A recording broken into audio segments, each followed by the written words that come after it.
Hi, welcome back to another edition of the Michigan Lacrosse Review. We are lucky enough to have with us former UD star, former Eisenhower star, Macomb County star, now from MLL down to the PLL, playing with the Whipsnakes. And I always start this show off, Charlie, with a very simple question.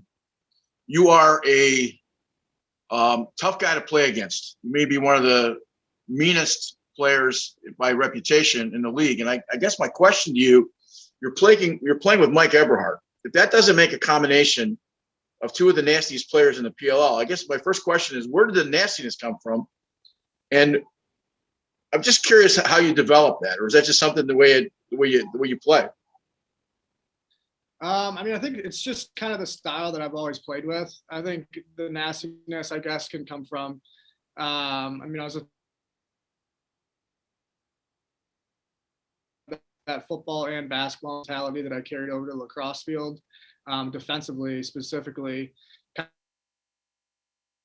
Just since I've been playing professionally in the MLL and the PLL now, I think just being from Detroit Mercy and kind of having that underdog mentality since I've been playing professionally, I've just kind of always had that chip on my shoulder and that underdog mentality, which kind of just brings out that nastiness, I guess, in the lacrosse field. Were you the meanest kid in your elementary school? No, I don't think. Any of my close friends really would characterize me as being a mean guy. But when I'm on the lacrosse field or the basketball court or football field, whatever it is, I think I have a little bit different of a mentality for sure. Yeah, I didn't mean it relationship off the field. I was strictly talking about between the lines when the whistle blows. Yeah. You played in the MLL coming out of UD. Just briefly talk about the speed of the MLL, and did that prepare you to play in the PLL? And I asked the question based on a couple of things, based on the fact that the PLL is based on offense for the most part. The field's 10 yards shorter. What was the transition from Denver to the Whipsnakes? Yeah, I'm still going through the transition right now a little bit, just being only 2 weeks in with the Whipsnakes. But as everyone knows, everyone talks about the speed of the PLL a lot. The speed of the MLL. Obviously, coming from college to the MLL was a step up, obviously. But I can definitely say that the speed in the PLL compared to the MLL is even a lot faster. And I think, like you said, just the field lengths being shortened in the PLL, and obviously the skill, the game's it's overall so much faster than even I experienced in the MLL. I think the biggest thing, though, is that field size. Right when you get over that 50-yard line, you kind of have no room to relax. Like, guys can shoot from anywhere. And even with that shot clock, like, there's no time to kind of sit back and gather yourself a bit. Once those guys get over the 50-yard line, they're going to the net, and they can get to the net, very quickly with that size. So I'm still adjusting to the speed of the game. It's been a lot of fun, and I think I've been doing all right so far. How do your offensive skills compare in the PLL to the guys you're playing with? Or is it you're playing defense and, short stick, get the ball up the field? Yeah, it's not too different right now. Just like the MLL, when my time in Denver, outside of just, clearing the ball, going from defense to offense, the only offense that I really have is kind of that early offense transition. So if I kind of see an opening or have a nice breakaway, a 4v3 situation, I'll take the ball to the net. But so far, it's really just kind of been that early offense, pass down, pick down, try to get some opportunities and then get off the field. And like I said, with that shot clock, being 52 seconds, we try to get our offensive personnel on the field as quick as possible. So it's kind of limited that offense for a position like myself. You won 2 championships with the Outlaws. How much did that prepare you when you think about going from UAD to the PLL, those 2 years? How much did you improve? Yeah, I think I improved a lot. I think it's always been one thing for me. The more I play, the better I get. I think that's obviously, the same for a lot of people, but the more reps that you get, the more comfortable you get, the better you play. But yeah, I was very thankful to be, picked by the Denver Outlaws and played with them the last 2 seasons, just that championship organization. Just being a part of that for 2 seasons really helped me get ready for the PLL. And I'm happy to get picked up by the Whipsnakes, which them themselves have 2 back-to-back championships. So it's kind of been a little bit of a similar situation in that sense, just joining a real professional championship organization. So those years in the MLL with the Denver Outlaws definitely helped me for my time in the PLL right now. With the merger, there has been lots of talk about the MLL and losing jobs, and you're one of those MLL guys that took one of those PLL spots. Has there been any undercurrent with discussion, or has it just been completely professional, everybody moving ahead? Yeah, it's been really professional. I know that when the two leagues merged, there was a lot of guys that I was with over in the MLL, and everyone really didn't know how everything was going to shake out. Obviously, the entry draft, which was just for guys transitioning over from the MLL to the PLL, it was, there's 8 teams and it was a 3-round draft. So there's only 24 guys getting picked from the MLL out of, 250, 300 guys. So like you said, there was a lot of very skilled players that were going to be out of a job and not drafted. But I think a lot of teams did a great job of signing guys even after the draft. But it's been really professional so far. You played in Denver, so you had sort of a community identity. Now you're playing for a program that's more of a traveling circus. Is that something you guys talk about in the locker room, or is it just basically you're just playing against another team like you would at any other place? Yeah, so far, it's really just been, again, it's been professional, and the whole city-based thing has been not really a talking point. It's just, wherever we go, whoever we're playing, we take it one game at a time. We focus on that week, and we do what we can to win.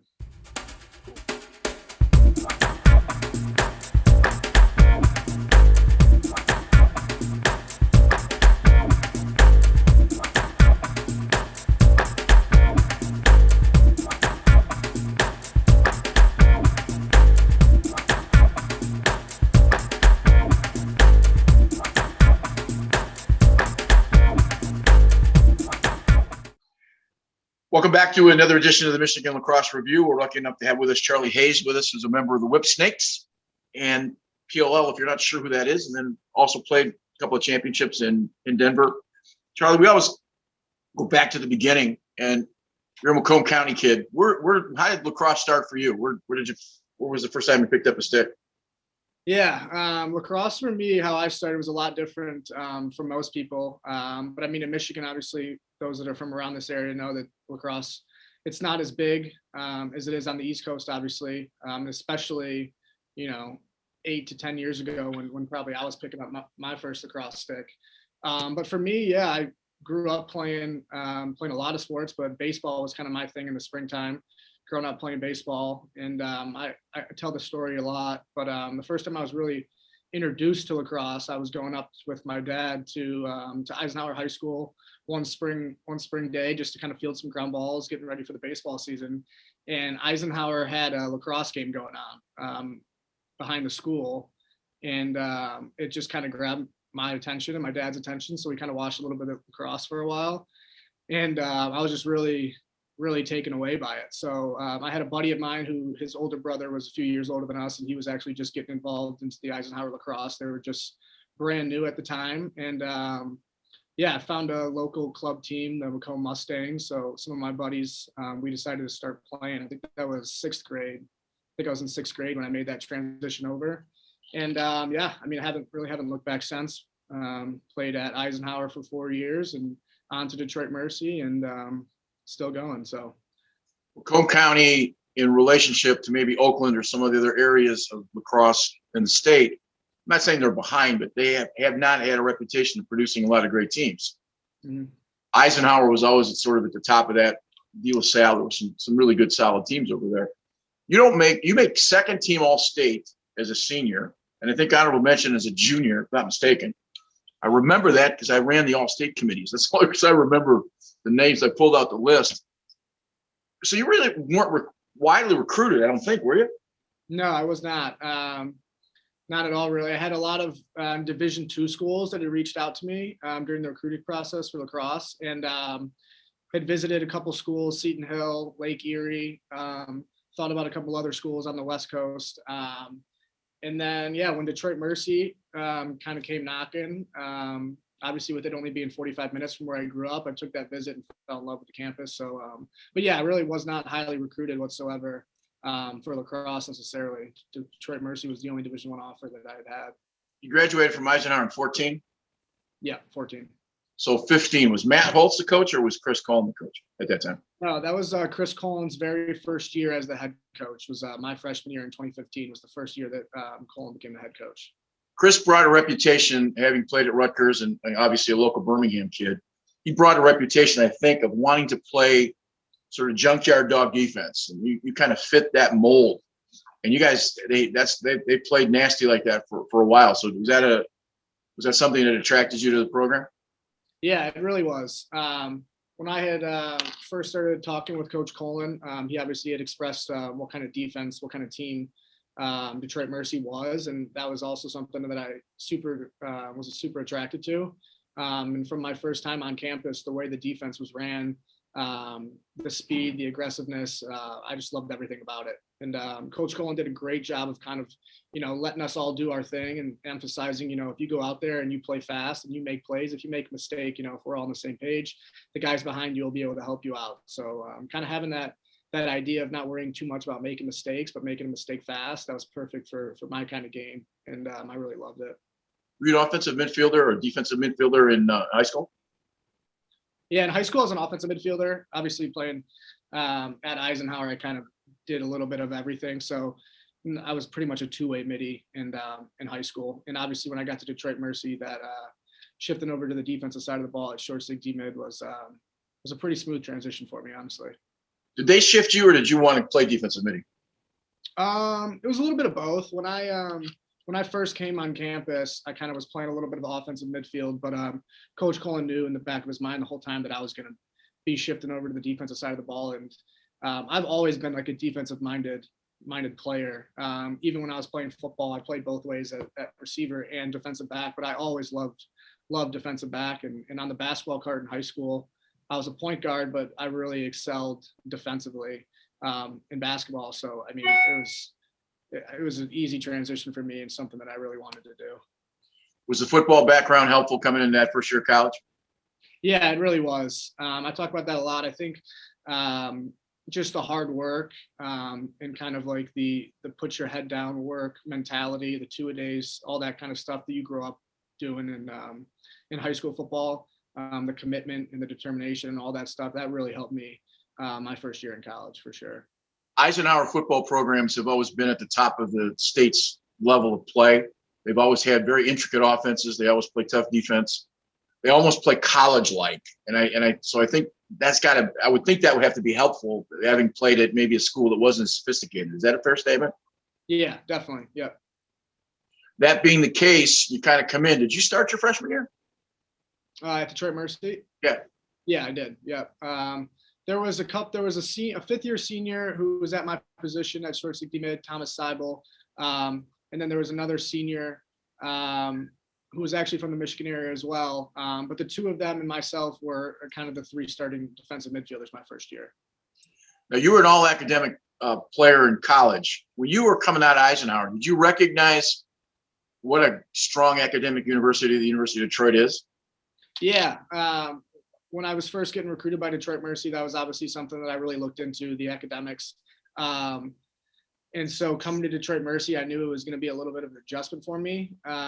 Never really excelled greatly academically in high school. I mean, I always maintained a 3.0 or higher, but yeah, I knew that coming to Detroit Mercy, the academics was held to a really high standard. So that's something that I was also really looking forward to, just in terms of obviously looking past college and long term. So I knew that Detroit Mercy was going to be a great school for academics as well. I've said several times in this show, talking to other people, in fact, Chris Collin, I don't think people realize around here, Wayne State, UD, that we're fortunate to have the academic institutions that are there. You sometimes look at location and forget what's inside the fence.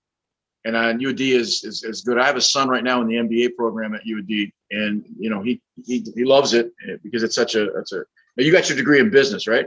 Yeah, I did. Yeah. You got your MBA while you were a graduate assistant. Is that also the same thing? Yeah, that's correct. Yeah, I finished my undergrad in 2018.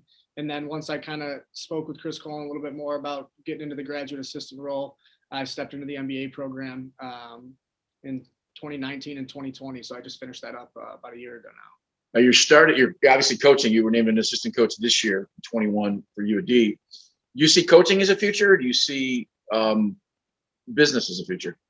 Yeah, I see coaching as a future. It's funny. It's not really something that I ever saw myself doing long term.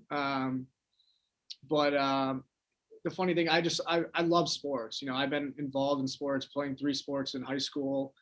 It's just what I do, and it's what I've excelled at. So I always knew growing up that I wanted to be involved in sports. Detroit Mercy didn't have a kinesiology program when I was kind of going through high school. That's kind of something that I was leaning towards.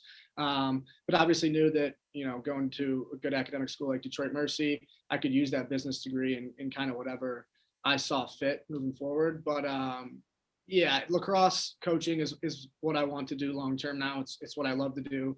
And then playing lacrosse professionally definitely helps out that dream as well. Is it hits you as a professional lacrosse player and now a coach that even if you were doing this in almost any other sport, you'd be driving a lot better car and living in probably a much fancier place, because the reality is our sport doesn't give us the rewards that maybe other sports do. Is that something that you think about versus maybe going into business where you can make more money? Yeah, definitely. That's definitely something that I think about. And I think when I was finishing up my my undergrad degree at Detroit Mercy 3 years ago in 2018, that's really something that I was thinking about a lot when I was kind of making that decision between going into the real business world, getting a 9-to-5 job, or continuing coaching. But again, like I said, if I can wake up every day and love what I do, if I'm not driving that fancy of a car, I'm happy with it. If I can wake up every day, do what I love to do, and inspire others while I'm doing it, that's really what makes me happy and what I love to do. I think especially still being in the Michigan area and having the ability to coach kids that grew up just like me in this area and grow the game of lacrosse, it's something that I love doing. What's a 35-year-old Charlie Hayes? Where do you think you'll be at 35? I don't know. I really don't know. I'd like to 35. I'd like to be still playing professional lacrosse and still coaching Division I lacrosse. Where I would like to be coaching, I don't think I know that right now, but we'll see. I'd like to see myself in 10 years still playing professionally and coaching Division I lacrosse. That'd be pretty good for me. This weekend, I walked by both Kyle Harrison and Brody Miller, and I look at them as being closer to 40 than 20. And they're almost freaks of nature with the skill that they have still and still dominating. I mean, they're still good players. Yeah. And they're pushing that 4-0. So I think in a day and age, you're talking about kinesiology. I think we're in a day and age where you have to take care of yourself. What have you learned, having gone from college? What have you learned about your own physical? You have to take care of yourself. You have to eat right. You have to do the rest of it. Was that a big, huge learning curve for you coming out of UD?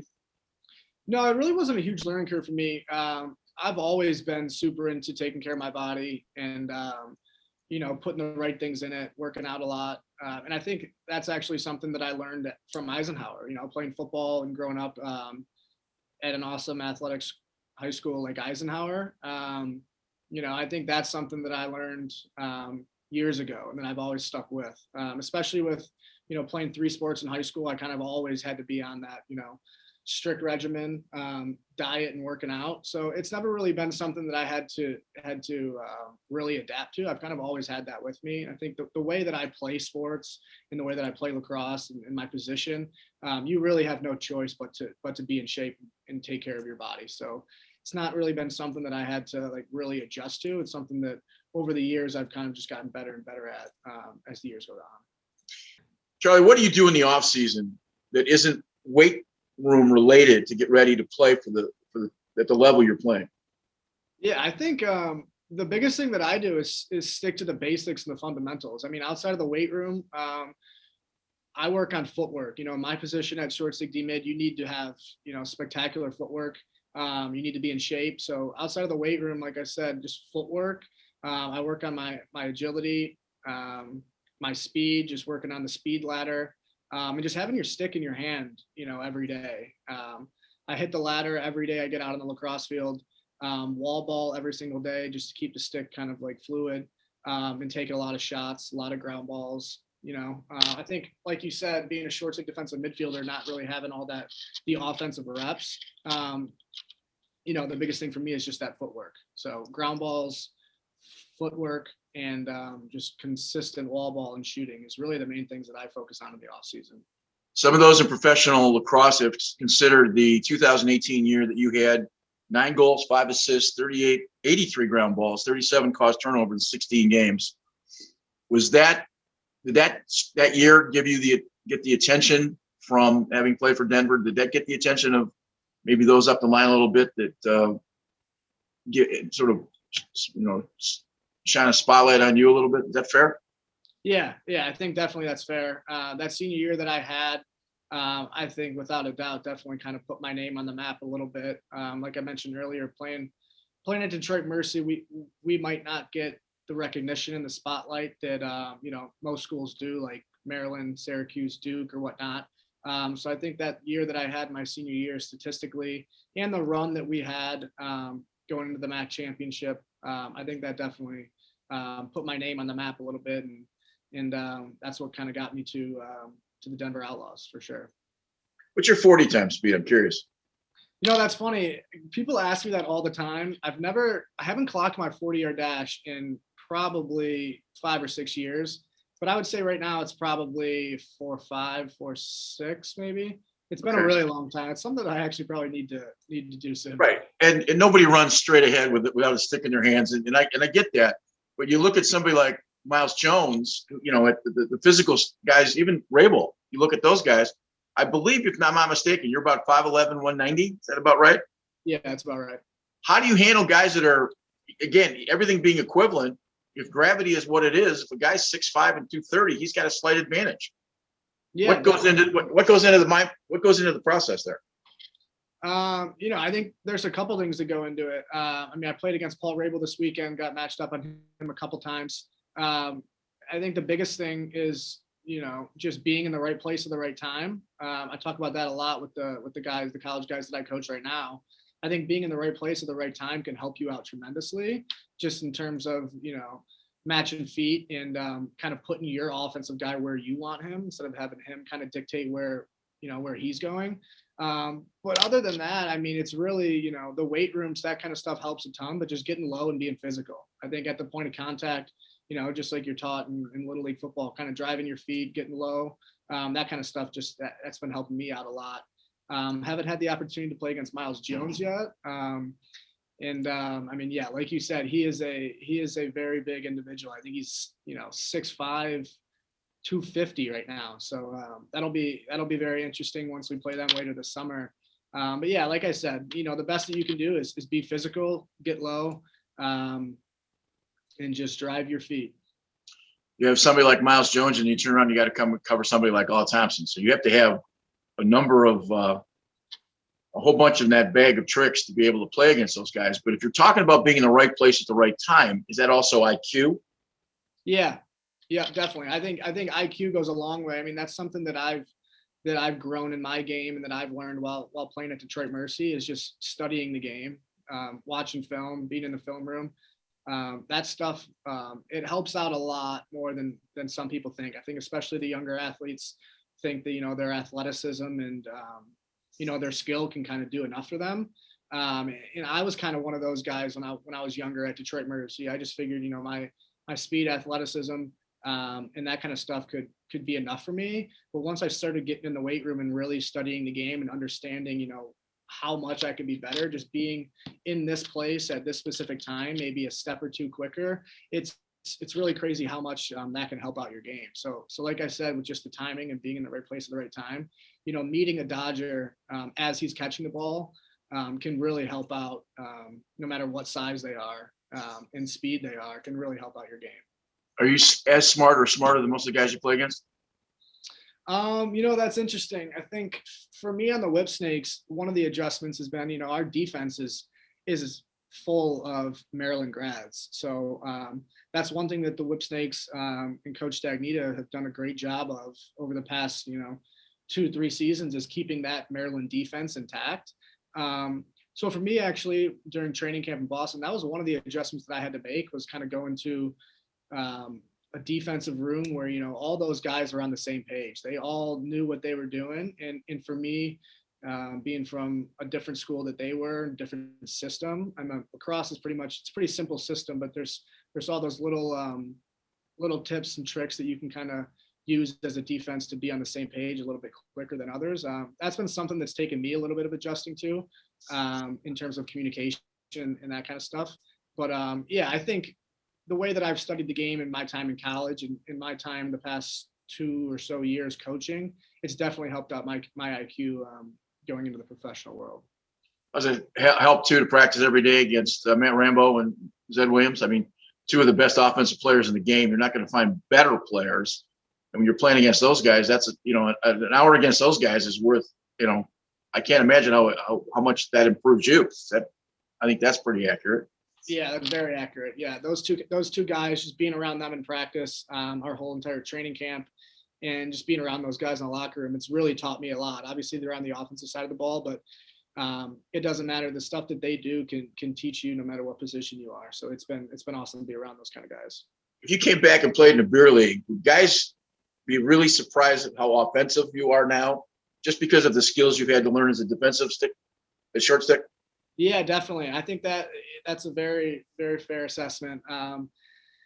Obviously playing short stick defensive midfielder, people just think that I'm, a great defensive player, but I think just playing lacrosse for this long and playing at the level that I am, and having my stick in my hand, my offensive skills I've been surprised by them over the past few years. Just having your stick in your hand, as much as I have has improved my game offensively so much more. So yeah, I think a lot of people would be surprised by the offensive skill that a lot of defensive guys have. We interviewed Dylan Crossan earlier, and he's an NFL guy, college football player, NFL guy, and we got to talking, and I didn't realize, I knew he'd played high school lacrosse, but he was the best attack on Long Island coming out of high school. So he had offers at Syracuse and Hopkins and some of the Maryland, and he says he hadn't had a stick in his hand like he used to. But I talked to him a couple of days ago, and he said it came back pretty quick. Well, when you have that kind of background, it's different than not having that background. So his transition to the game is a little bit easier, especially when he's playing defensive midi as a former attack at the level that they play on Long Island. And I think that's something that gets lost in the mix. Yeah, definitely. So that's one of those things. What's it? You got a chance to play for Chris Cullen. You're playing for one of the best coaches in professionally, for Coach Stagnita. Talk a little bit about him, and then we had a chance to talk to Mike Murphy. Talk about both those guys as coaches.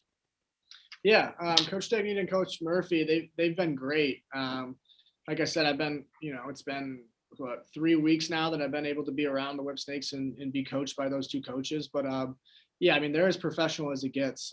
Coach Stagnita has been around the game of lacrosse for a very long time. He's seen the game grow. He's seen it change, evolve, and obviously what he's been doing with the Whipsnakes is proven to work. I mean, winning back-to-back championships in the first 2 years of the PLL, and the Whipsnakes haven't lost a game in, I forget what it is, but it's been over a year. So his knowledge of the game and the way he coaches has been awesome to be around. It's as professional as it gets. And Coach Murphy's been awesome too. He's in charge of the defense for our team at the Whipsnakes, and the amount of detail that he puts into the scouts every week and to the game film it's been awesome to be around. I mean, every time, the last 2 games, when Sunday rolls around after a Saturday game, he's already sending out, reviews on the games, breaking down each quarter, telling us who was on the field, what we did right, what we did wrong, what we can do better. So it's really been awesome to be around 2 coaches like that, and they take it as serious as anyone.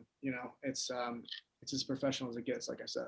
How much adjustment do you guys do from, Friday night to Saturday to Sunday? Is there quite a bit of an adjustment, or do you come into the weekend with a game plan, and if it works, it works, or do you throw that out? Yeah, we have a game plan going into every game, obviously, but we're always ready to adjust on the fly if we need to.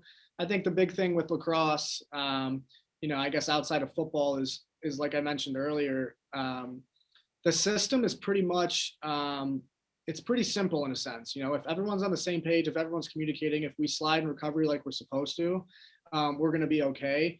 But if something comes up mid-game, Coach Murphy and Coach Stagnita do a phenomenal job of being able to implement a new game plan or something on the fly. And again, I can't mention it enough, but having all these Maryland defensemen be together for so long and being able to understand each other so well. Defensively, if we need to make an adjustment mid-game, it's a pretty seamless adjustment and we do it pretty well. I think the continuity that you're referring to is the most important fact, because there's just a base knowledge that they understand. If you look in Michigan with high school lacrosse this past year, the pandemic shuts everybody out. The teams that were successful this year were teams that had consistent coaching staffs over the last 2 or 3 years, because they kept that process together and kids didn't have as much of a problem. Have you learned, now that you want to make coaching a career, you played in high school, now you play for a relatively cerebral Chris Colin. You're playing for a semi-excitable Jim Stagnita, although he's a professional guy. Have you changed your thought process about how you coach at UAD because of what you've seen at the professional ranks?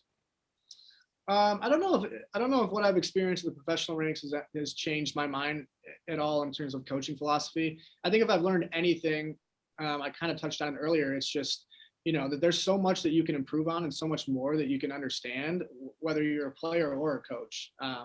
So I think just having that open mind has been great for me. I mean, everyone has their different style of play, their different style of coaching, but I think if you're smart enough to understand that, a little bit of everything here and there can just improve you as a player or coach. I think that's the biggest thing that I've learned, just kind of going from college to professional or high school to college, whatever it is. I think being around so many coaches has taught me that everyone's got a different style, and that different style can work in all sorts of areas. It's not one or the other that's better or worse. It's all about timing and about execution. So let me use the term intensity, but do you coach the way you play?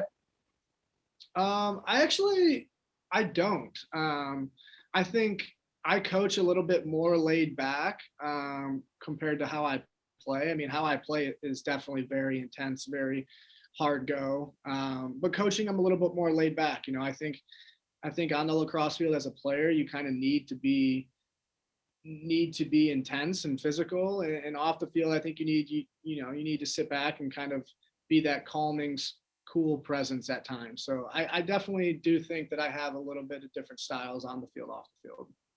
I asked the question because Chris Cullen has said more than enough times that he recruits unique individuals to come to UAD.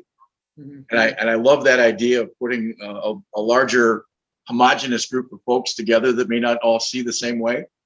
I think it makes for lifelong friends. I think it makes for a much better locker room and certainly a better culture than sometimes if you just sort of, look for the same sort of model that everybody is the clone to what something else. And I think, what would your players say about you from a coaching perspective? If we are players coach somewhere in the middle, what would they say?